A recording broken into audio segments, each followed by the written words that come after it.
The morning that changed everything. The alarm clock screamed at 5 a.m., dragging Natalie Brooks from a dream where she was not exhausted, broke, or worried about next month's rent. She groaned, slapping the snooze button before reality crashed back. Bills. Deadlines. The graphic design freelance work that barely paid enough to cover groceries. And her second job at Brew Haven, the trendy coffee shop in downtown Manhattan where she would spend the next 8 hours serving overpriced lattes to people who probably spent more on coffee in a week than she made in a month.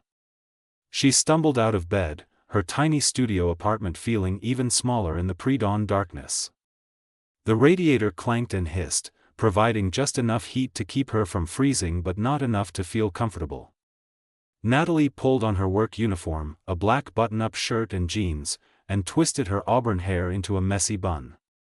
Dark circles shadowed her green eyes, evidence of another late night hunched over her laptop, trying to finish a logo design for a client who kept changing their mind.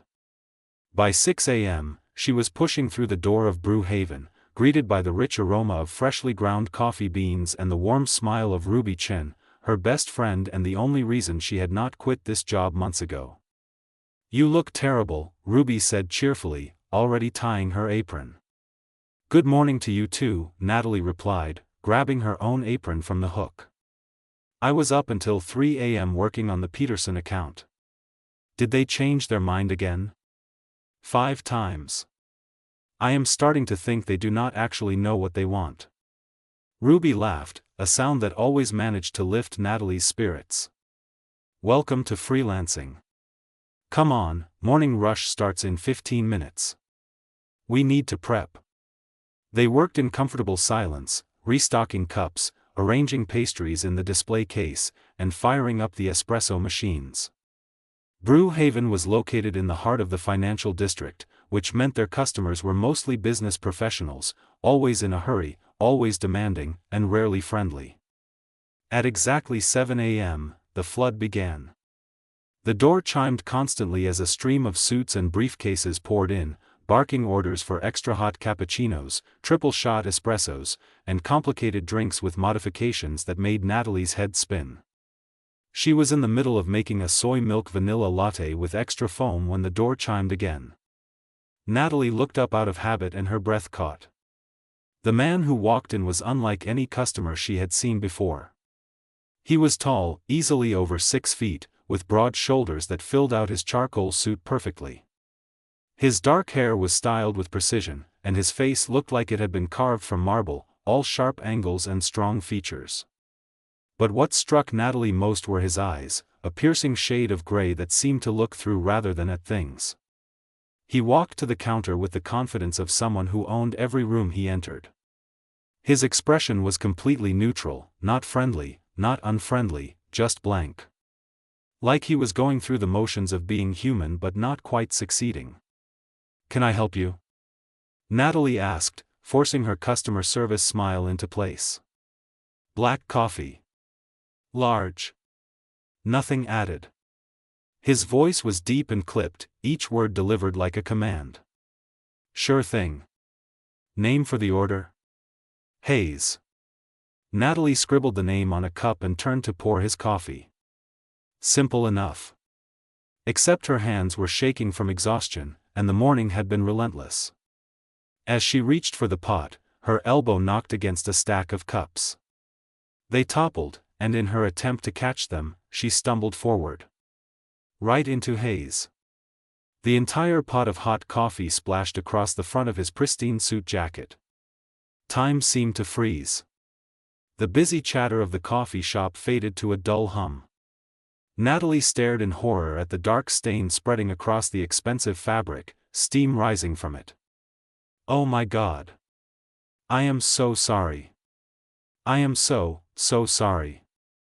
Her voice came out in a panicked rush. Hayes looked down at his ruined jacket, then slowly raised his eyes to meet hers. His expression had not changed. Still blank. Still unreadable. "Do you have any idea how much this suit costs?" His voice was ice cold. Natalie's face burned with embarrassment. I will pay for the cleaning." Or replacement. I am really sorry, it was an accident. An accident. He said the word like it was a personal insult. An accident that could have been avoided with basic competence. Something inside Natalie snapped. Yes, she had messed up.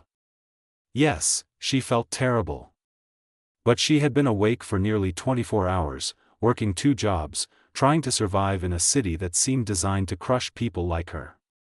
And this man, with his expensive suit and cold eyes, was treating her like she was worthless.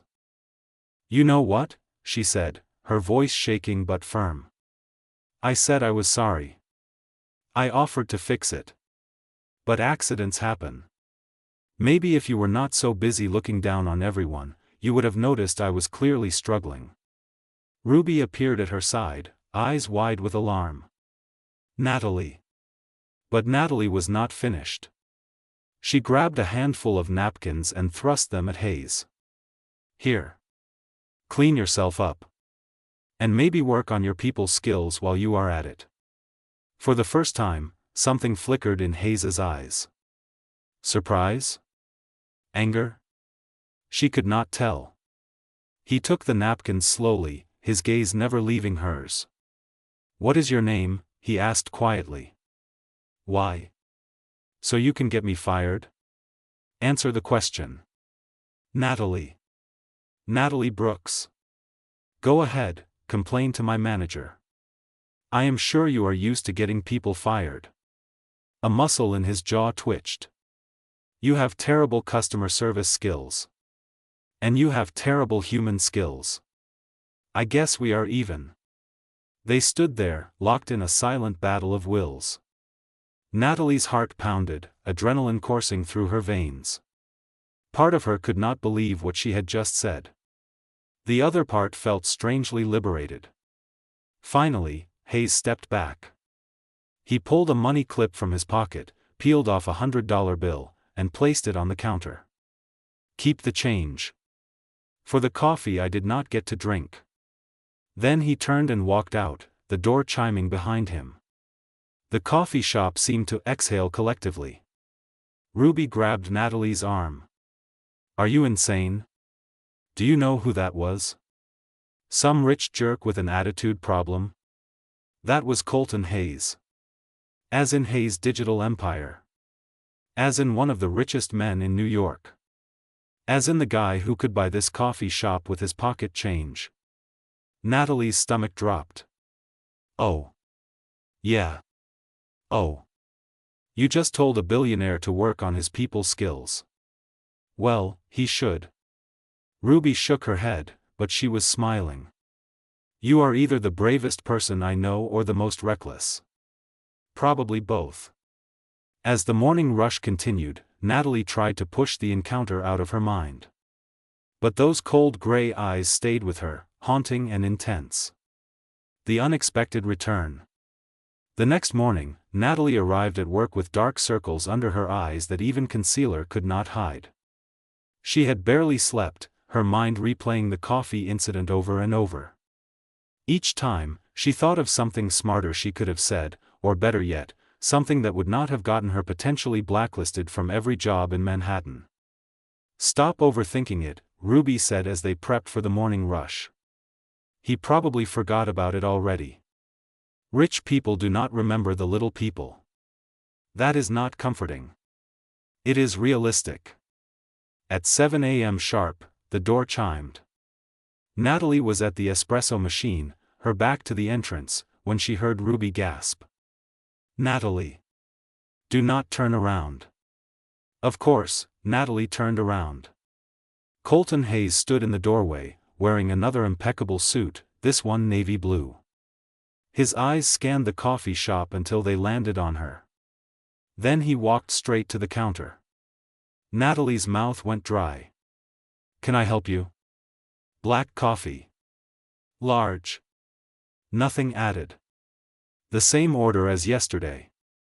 Spoken in the same clipped tone. Sure. Her hands trembled as she grabbed a cup. Name? You know my name. Company policy. Hayes. She wrote it carefully, not trusting her shaking hands. As she poured the coffee, she was hyper-aware of every movement, terrified of another accident.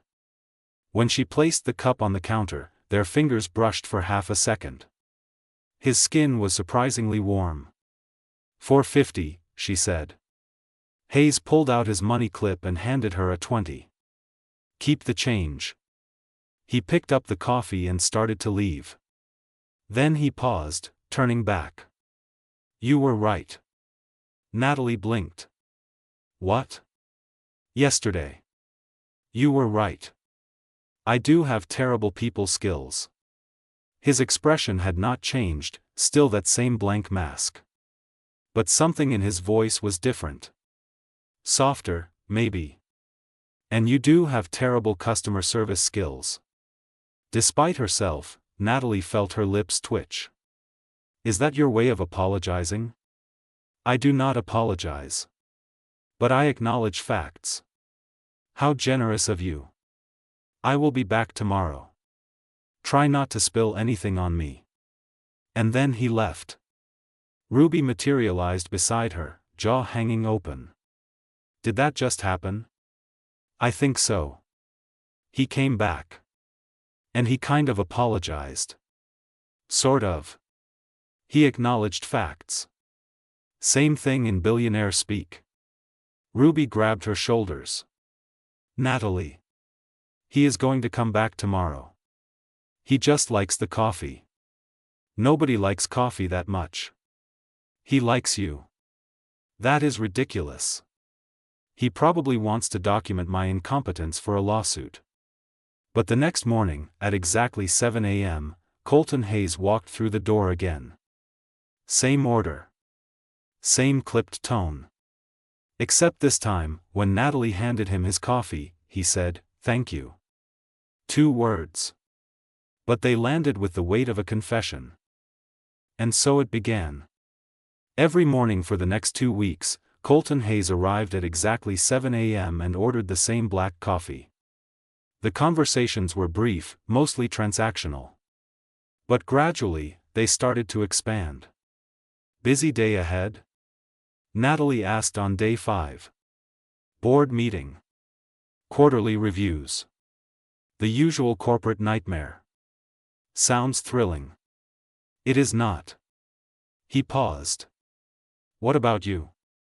The question surprised her. "Double shift here, then freelance design work tonight." "You are a designer?" "Graphic designer. Or trying to be." "The rent does not pay itself, so I work here." Something flickered in his eyes. "Interest, maybe." "What kind of design?" "Logos, branding, websites. Whatever people need." "Are you good?" The bluntness should have offended her. Instead, it made her smile. "I am great. Just waiting for the world to notice." Confidence. "I like that. Coming from you, that is almost a compliment." His lips twitched. Not quite a smile, but close. Almost. When worlds collide. 3 weeks after their first encounter, Natalie found an envelope slipped under her apartment door. Inside was a business card, heavy stock paper with embossed lettering. Colton Hayes, CEO, Hayes Digital Empire. Below it, a handwritten note in sharp, precise handwriting. "We need a new lead designer for our brand refresh. Salary starts at $120K. Interview Monday at 9 a.m. if you are interested. No coffee spilling required." Natalie read it 3 times, her heart hammering against her ribs. $120,000. That was more than she made in 2 years combined. This had to be a joke. Or a mistake. Or some kind of test she did not understand. She called Ruby immediately. "He offered you a job?" Ruby shrieked so loud that Natalie had to pull the phone away from her ear. "A 6-figure job?" "I think so. Unless this is his weird way of mocking me." "Natalie Brooks, if you do not go to that interview, I will personally drag you there myself." Monday morning found Natalie standing outside the Hayes Digital Empire headquarters, a gleaming tower of glass and steel that seemed to pierce the sky. She wore her only professional outfit, a black blazer and pants she had bought at a thrift store 3 years ago. Next to the people streaming through the revolving doors in their designer clothes and confident strides, she felt like an imposter. The lobby was all marble and chrome, with a reception desk that looked like it belonged in a spaceship. Natalie approached nervously, giving her name to the receptionist, a woman with perfect hair and a smile that did not reach her eyes. 23rd floor. Someone will escort you from the elevator. The elevator ride felt like ascending to another planet. When the doors opened, a young woman in a crisp white blouse greeted her. "Miss Brooks? I am Jennifer, Mr. Hayes' assistant. Please follow me." They walked through an open office space where dozens of people worked at sleek desks, multiple monitors glowing. Everyone looked focused, intense, like they were changing the world one keystroke at a time. Jennifer led her to a conference room with floor-to-ceiling windows overlooking the city. "Mr. Hayes will be with you shortly.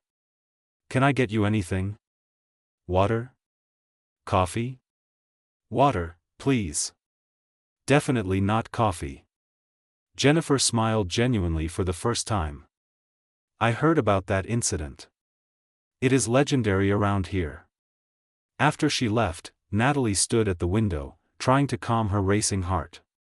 The city sprawled below, tiny cars and tinier people going about their lives. From up here, everything seemed manageable, ordered, controlled. Nothing like the chaos of her actual life. "The view helps me think." She spun around. Colton stood in the doorway, wearing a gray suit that probably cost more than her car. But his tie was slightly loosened, and there was a tiredness around his eyes that made him seem almost human. "It is beautiful," Natalie admitted. "It is a reminder." He walked to stand beside her. "When you are up this high, you can see the whole picture.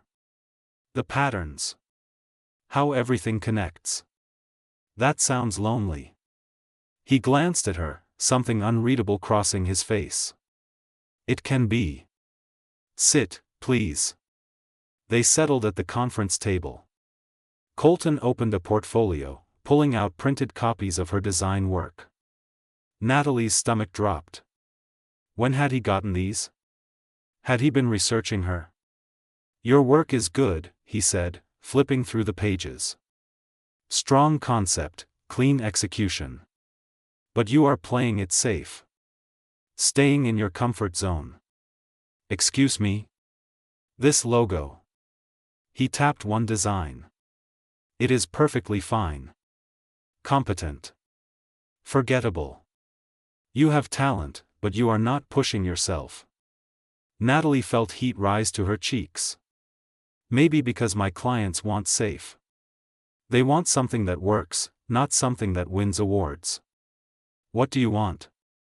The question caught her off guard. "What? What do you want?" "Not your clients. You." No one had ever asked her that.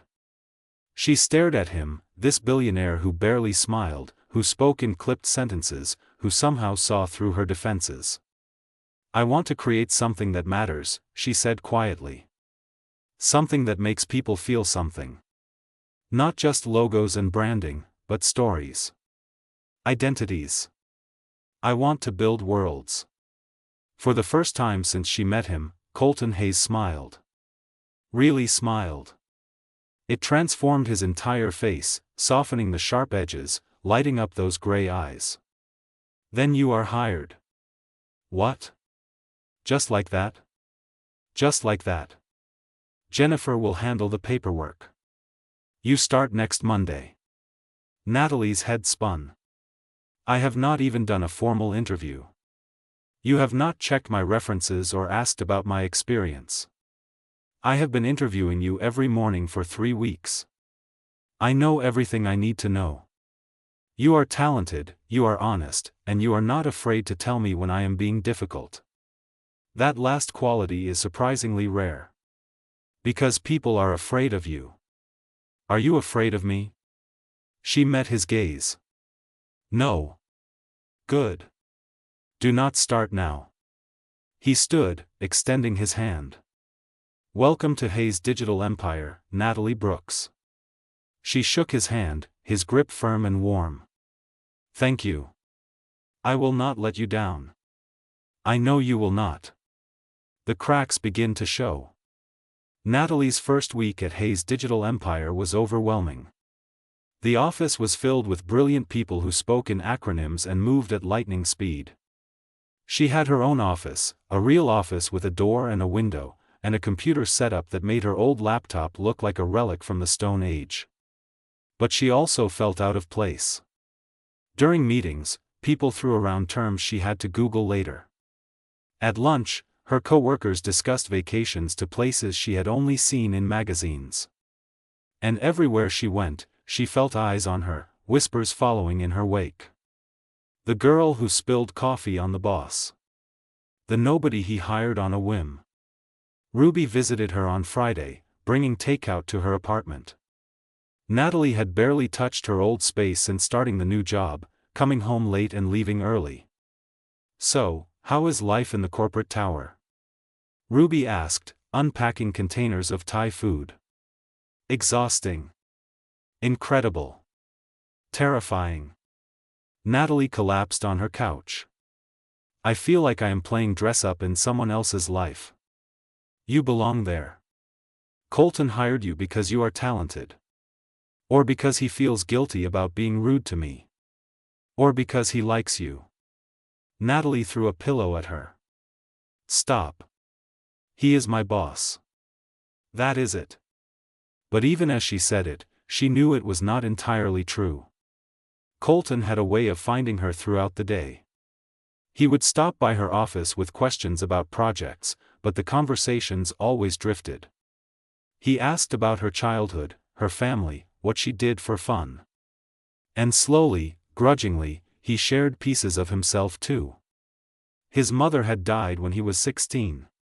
His father built the company from nothing but had been distant, cold, measuring success only in profits. Colton inherited the empire at 28 when his father passed, and he had been running it ever since, working 18-hour days, living for the company because he did not know how to live for anything else. That sounds exhausting, Natalie said one evening when they were both working late. It is all I know. Maybe you should try something different. Take a vacation. Have a hobby. I do not have time for hobbies. Everyone has time.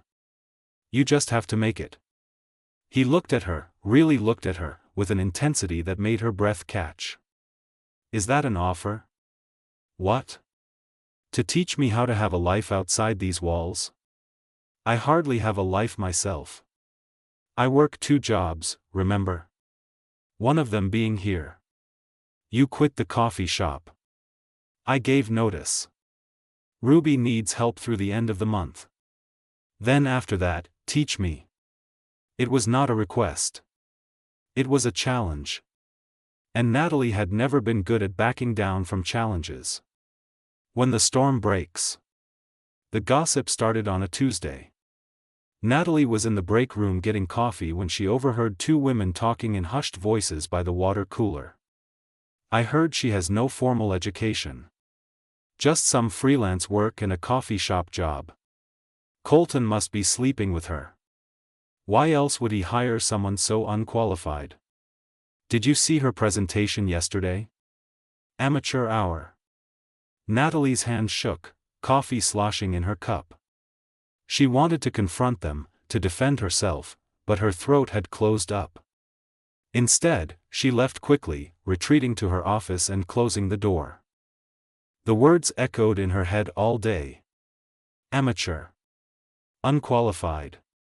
Sleeping with the boss. She threw herself into work, determined to prove them wrong. But doubt had taken root, poisoning every design, every decision. What if they were right?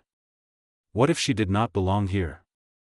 That evening, Colton found her still at her desk, surrounded by crumpled sketches and empty coffee cups.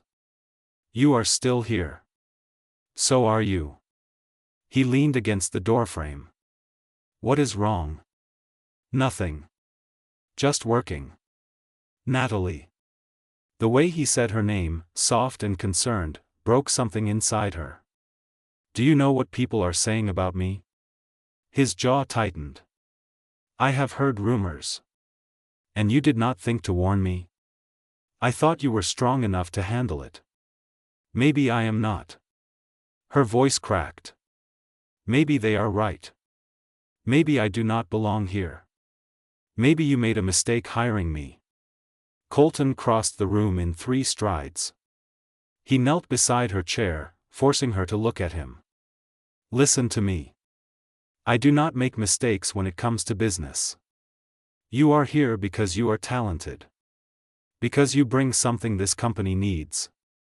Not corporate polish or fancy degrees, but real creativity. Authentic vision. They think I am sleeping with you. Let them think whatever they want. We know the truth. Which is what, exactly? She searched his face. Why did you really hire me, Colton? He was quiet for a long moment. Then, because you make me want to be more than what I have become. Because when I am with you, I remember what it feels like to be human. And yes, because I am attracted to you. But I hired you in spite of that, not because of it. Your work speaks for itself. Natalie's heart pounded. You are attracted to me? Is that really so surprising? Yes. You are you. And I am me. Exactly. He stood, offering his hand. Come on. We are leaving. What? Where? Away from here. You need a break, and I need to prove something.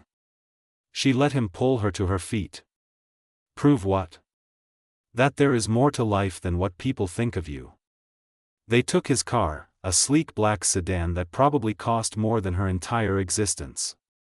Colton drove in silence, navigating through the city until they reached a neighborhood Natalie did not recognize. Old brownstones lined quiet streets, trees arching overhead. He parked in front of a community center with bright murals covering the walls. What is this? Natalie asked. Something I do not talk about. He got out, coming around to open her door. Come on. Inside, the center was warm and bustling. Kids ran around playing, while adults worked at tables, some painting, some working on computers. A woman with gray hair and kind eyes approached them, breaking into a huge smile when she saw Colton. Colton. We have not seen you in weeks. I have been busy, Diana. He gestured to Natalie. This is Natalie Brooks. She works with me. Diana shook her hand warmly. Any friend of Colton's is welcome here. Did he tell you about our program? No, actually. We provide free arts education and technology training for underserved youth. Colton funds the entire program. Has for 5 years now. Natalie stared at him. You do? He looked uncomfortable. It is not a big deal. It absolutely is, Diana said. He has changed dozens of lives. Come, let me show you around. They spent the next 2 hours at the center. Natalie watched Colton interact with the kids, his whole demeanor changing. He smiled, he laughed, he got down on the floor to help a little boy with a drawing. This was not the cold billionaire from the office. This was someone else entirely. Someone real. As they drove back, Natalie said quietly, "Why did you show me that?" Because I wanted you to know that what people say about you, about me, about us, it does not matter. What matters is who we actually are when no one is watching. Those kids do not care that I am a billionaire. They just care that I show up. You are not who I thought you were. Neither are you. He glanced at her. You are stronger. Braver. More remarkable than you give yourself credit for. Colton. I am not good at this, he said abruptly. Feelings. Relationships. Being vulnerable. But you make me want to try. And that terrifies me. Natalie's throat tightened. It terrifies me too. So what do we do? She reached across the console, taking his hand. We figure it out together. His fingers laced with hers, warm and solid. And for the first time since joining Hayes' digital empire, Natalie felt like maybe, just maybe, she belonged after all. The breaking point. 2 months into working at Hayes' digital empire, Natalie's life had become a balancing act she was slowly losing control of. By day, she was a rising star in the design department, leading projects that would have seemed impossible weeks ago. By night, she was the woman everyone whispered about, the one who had somehow captured the attention of the city's most eligible and emotionally unavailable bachelor. Her relationship with Colton had evolved into something neither of them had planned. They were not officially dating, at least not publicly, but they spent almost every evening together. Sometimes working late at the office, sometimes grabbing dinner at quiet restaurants where no one recognized them, sometimes just sitting in his penthouse, talking about everything and nothing. Colton was different when they were alone. The mask he wore at work would slip away, revealing someone thoughtful, funny in a dry way, and surprisingly vulnerable. He told her about the pressure of running a company, the expectations, the loneliness of being at the top. Natalie told him about growing up with a single mother who worked 3 jobs, about dreaming of art school but never being able to afford it, about feeling like she was always one disaster away from losing everything. "You are not that person anymore," Colton said one evening as they sat on his balcony, the city lights twinkling below. "You have built something real. With your help. I gave you an opportunity. You did the work." She leaned her head on his shoulder, feeling the solid warmth of him. "Do you ever wish things were simpler? That we met under different circumstances? Every day." He pressed a kiss to her hair. "But I would not change it. Every difficult thing led us here. But the universe had other plans." The article appeared on a Friday morning, plastered across every gossip site and business publication. Tech Billionaire's Secret Romance, from barista to boardroom. Below the headline were photos, dozens of them, taken by photographers Natalie had never noticed. Her and Colton leaving restaurants, walking through the park, sitting close at outdoor cafes. The article was brutal. It dissected her background, her lack of formal education, her convenient hiring at Hayes' digital empire. It implied that she was using him, that their relationship was transactional, that she was just another gold digger who had gotten lucky. Natalie sat at her desk, reading the article over and over, each word cutting deeper. Her hands trembled. Her vision blurred. She felt exposed, vulnerable, like her entire life had been put on trial for public consumption. Ruby called immediately. "Ignore it. It is trash journalism. It is everywhere, Ruby. Everyone has seen it. So what? You know the truth. Colton knows the truth." But when Natalie walked through the office that day, she felt the stares, heard the whispers. Some people were sympathetic. Others were gleeful, like her downfall confirmed everything they had suspected. At 10 a.m., she was summoned to the executive floor. Not to Colton's office, but to the main conference room. When she entered, she found Colton standing at the head of the table, surrounded by 6 people in expensive suits. His face was carefully blank. "Natalie, these are our board members. They wanted to meet with both of us." She sat, her stomach churning. A woman with silver hair and sharp eyes spoke first. "Miss Brooks, I am sure you have seen the article." "Yes. This situation is untenable. Hayes' digital empire has a reputation to uphold. Our shareholders are concerned about the appearance of impropriety." "Nothing improper has happened," Natalie said, keeping her voice steady. "I was hired because of my skills. My relationship with Colton developed separately. The public does not see it that way." This from a man with a stern face. They see favoritism. They see a scandal that could damage our company's image. Colton's jaw tightened. My personal life is not the board's concern. It is when it affects the company.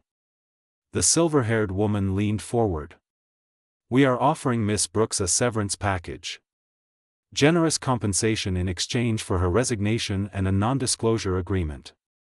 The room fell silent. Natalie felt like she had been punched in the stomach. They were trying to buy her out, to erase her like she was a problem to be solved. No, Colton said sharply. Colton, be reasonable. I said no.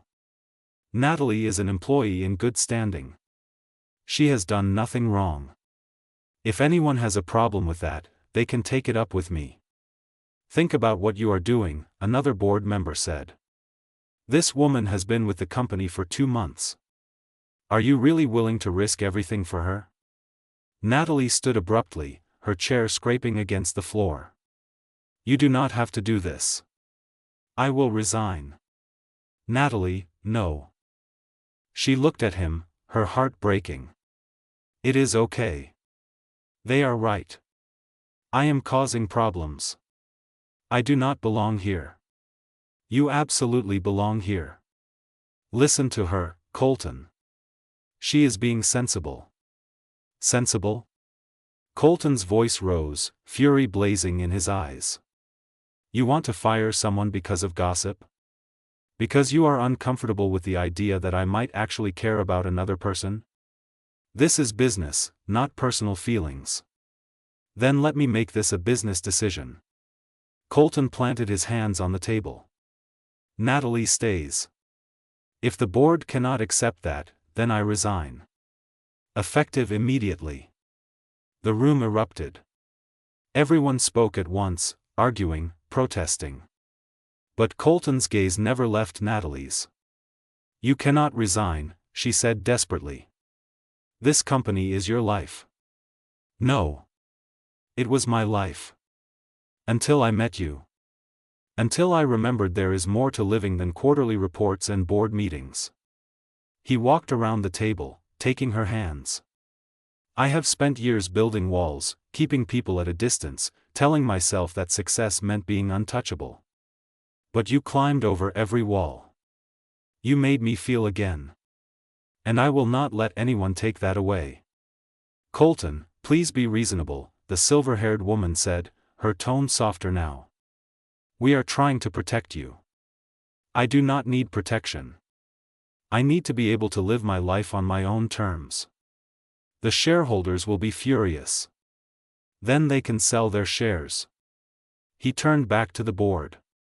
I am not negotiating. Natalie stays, or I go. Your choice. The board members exchanged glances, clearly not expecting this. Finally, the silver-haired woman sighed. Fine. Miss Brooks can stay. But we expect this situation to be handled with discretion. Agreed. This meeting is over. They filed out, some angry, others simply bewildered. When the last one left, Natalie sagged against the table. You should not have done that. I did what I had to do. You almost threw away everything because of me. No. He cupped her face, his thumb brushing her cheek. I almost lost everything because I was not willing to fight for what mattered. You matter, Natalie. More than this company. More than anything. Tears spilled down her cheeks. I love you. The words hung between them, raw and honest. Colton's eyes widened, then softened, and for the first time since she met him, he looked genuinely happy. I love you too. I think I have since you told me to work on my people skills. She laughed through her tears. You still need to work on them. Then it is a good thing you are here to help. He kissed her, deep and tender, pouring everything unspoken into that single moment. And Natalie knew, no matter what happened next, they would face it together. Building something real. The weeks following the board meeting were challenging. The media attention intensified for a while before eventually dying down, as gossip always does. Natalie proved herself repeatedly at work, leading successful campaigns that even the most skeptical board members had to acknowledge. She and Colton were more careful now, keeping their relationship private when at work but refusing to hide who they were. Slowly, the whispers stopped. People began to judge Natalie on her merit, not her relationship. On a Saturday morning 3 months later, Colton picked Natalie up from her apartment. She had finally moved out of the tiny studio, into a larger place that felt like home. But she kept the old coffee maker from Brew Haven, a reminder of where she had come from. "Where are we going?" she asked as they drove. "You will see." He took her to the waterfront, to a section of the city she had never explored. They walked along the pier, hand in hand, watching boats glide across the water. "I have been thinking," Colton said. "About what you said. About building worlds, not just logos. Okay. I want to start a foundation. For young artists and designers. Scholarships, mentorships, resources. Everything you did not have access to." Natalie stopped walking, staring at him. "Are you serious?" "Completely. And I want you to run it." "Colton, I cannot run a foundation. I do not have experience. You have passion. You understand what it is like to fight for your dreams. That is more valuable than any degree." He took both her hands. "I have money. I have resources. But you have the heart. Together, we could change lives." She thought about the girl she used to be, working 2 jobs, exhausted and hopeless, wondering if she would ever get a real chance. She thought about the kids at the community center, talented and eager but stuck behind walls of circumstance. "Yes," she said. "Let us do it." His smile was brilliant, transforming his whole face. "There is one more thing." He reached into his pocket and pulled out a small box. Natalie's breath caught. "I am not good at speeches," he said, his voice rough with emotion. "I do not have the words to tell you what you mean to me. But I know that every day I spent before you was just preparation for this. For us. You saw me when I was invisible to myself. You challenged me. You made me better. And I do not want to spend another day without knowing you are mine." He opened the box, revealing a simple but stunning ring, a diamond surrounded by smaller stones that caught the light. "Natalie Brooks, will you marry me?" She could not speak. Could barely breathe. All she could do was nod, tears streaming down her face. "Yes. Yes. 1,000 times yes." He slipped the ring on her finger, then stood, pulling her into his arms. They kissed as the sun rose higher, painting the sky in shades of gold and pink. "You know people are still going to say things," Natalie murmured against his lips. "That I am a gold digger. That you are making a mistake. Let them say whatever they want. I know who you are. I know who we are together. That is all that matters." She rested her forehead against his. "I love you. Even when you are being difficult. Especially when I am being difficult." They stood there, wrapped in each other, as the city woke around them. And Natalie realized that home was not a place. It was not money or status or the approval of strangers. Home was this. This person. This love that had grown from an accidental coffee spill into something unshakable. 3 years later, Natalie stood in the auditorium of the Hayes Brooks Foundation, watching as another group of students received scholarships. Some were crying. Others were stunned into silence. All of them were about to have opportunities they had never dreamed possible. Colton stood beside her, their 2-year-old daughter balanced on his hip. Little Emma had his gray eyes and Natalie's auburn hair, and she had managed to wrap her father completely around her tiny finger. "Daddy, down," Emma demanded. "No, you will run off. Down, down, down." Colton sighed, setting her down. She immediately toddled over to Natalie, who scooped her up. You are terrible at saying no to her, Natalie teased. I know. I am working on it. Sure you are. As the ceremony concluded, Natalie thought about how far they had come. The foundation had helped hundreds of students. She and Colton had built a life that balanced work and family, ambition and love. They fought sometimes, because he could still be stubborn and she could still be defensive. But they always found their way back to each other. That evening, after Emma was asleep, they sat on the balcony of their home, overlooking the city. Natalie leaned against Colton, his arm around her shoulders. Do you ever regret it? She asked. Choosing me over the easy path? Never. Not once. He kissed the top of her head. You are the best decision I ever made. Even though I spilled coffee all over you. Especially because of that. If you had not, I might have spent the rest of my life as the man who never smiled. The man who thought success was enough. You taught me that love is the real success. Everything else is just noise. Natalie tilted her head up, kissing him softly. You are getting sentimental in your old age. I am 37. Ancient. He tickled her side, making her squeal and laugh. They wrestled playfully until they were both breathless, grinning at each other. I love you, Colton said. Today. Tomorrow. Always. I love you too. My billionaire who finally learned to smile. All because you told me I looked even better when I was angry. You do. He laughed, that genuine, warm sound that never failed to make her heart soar. And as they sat together, watching the stars emerge over the city, Natalie knew without a doubt that she was exactly where she was meant to be. Home.